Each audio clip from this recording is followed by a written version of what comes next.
राजनीति में एक पुरानी कहावत है, जहां सड़क जाती है वहां जमीन की कीमत भी दौड़ने लगती है। लेकिन सवाल तब उठता है जब सड़क बनने से पहले ही कुछ लोग उस जमीन तक पहुंच जाएं। सवाल तब उठता है जब विकास की दस्तक से पहले ही निवेश पहुंच जाए। और सवाल तब भी उठता है जब मुख्यमंत्री बनने के बाद परिवार की जमीन खरीद सुर्खियों में बन जाए। दरअसल मध्य प्रदेश के मुख्यमंत्री मोहन यादव इन दिनों ऐसे ही सवालों के केंद्र में हैं। इंडियन एक्सप्रेस की एक रिपोर्ट में बताया गया कि मुख्यमंत्री बनने के बाद उनके परिवार और उनसे जुड़ी कंपनियों ने उज्जैन में करीब 168 एकड़ जमीन खरीदी गई। क्या यह सिर्फ एक कारोबारी निवेश है या फिर एक ऐसा मामला जिस पर सवाल पूछे जाने चाहिए? आइए समझते हैं पूरी कहानी क्या है। दरअसल इंडियन एक्सप्रेस की रिपोर्ट के मुताबिक दिसंबर 2023 में मुख्यमंत्री बनने के बाद मोहन यादव के परिवार, रिश्तेदारों और उनसे जुड़ी कंपनियों ने उज्जैन में करीब 168 एकड़ जमीन खरीदी। रिपोर्ट्स में दावा किया गया है कि परिवार और उनसे जुड़े लोगों ने 100 से ज्यादा प्लाट और जमीन के टुकड़े खरीदे।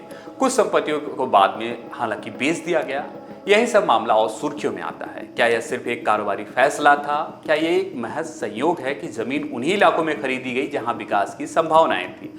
क्या मुख्यमंत्री बनने के बाद परिवार की बढ़ी हुई जमीन खरीद पर अधिक पारदर्शिता की जरूरत थी? इन्हीं सवालों को लेकर विपक्ष सरकार पर हमलावर है।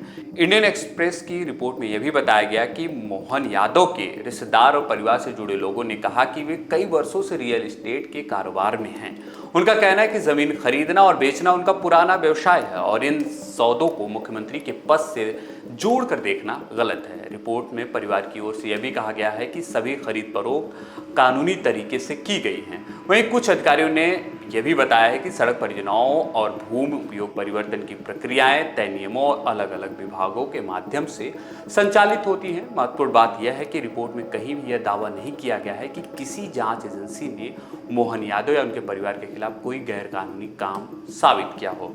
फिलहाल मामला दावों जवाबों के बीच है। एक तरफ इंडियन एक्सप्रेस की ये रिपोर्ट है जो कई तरीके की सवाल खड़े कर रही है।